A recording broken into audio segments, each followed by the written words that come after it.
Welcome back to another patch video.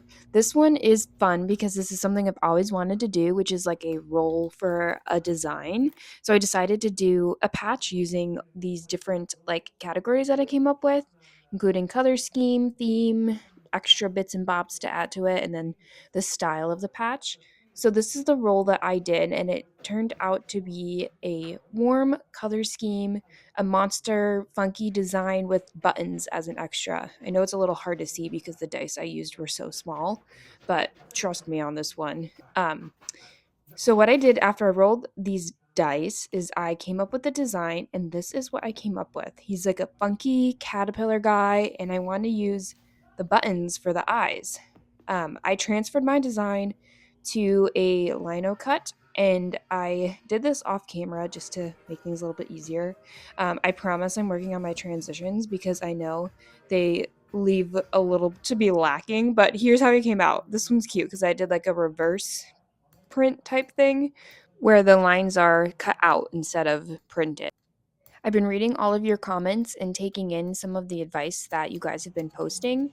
So this time around, I'm still using the same brayer just because I didn't get a new one in the time that I filmed this.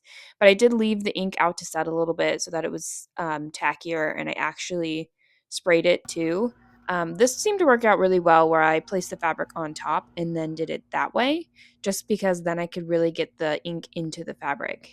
Once I did the inking, then I just attached it to some different fabric.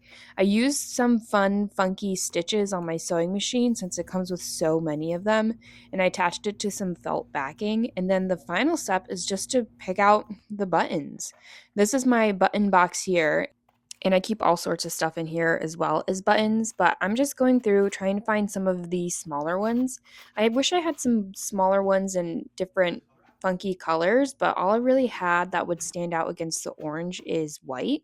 So I just sewed the eyes on. Some of them have different sizes to make them look goofy, and then this guy's got some star snowflake eyes, which I thought was kind of fun. Thank you so much for all the love that you guys have been giving me on my patch videos. And if you're interested in adopting one of these funky monsters, they'll be on my Etsy. Linked below. Thanks.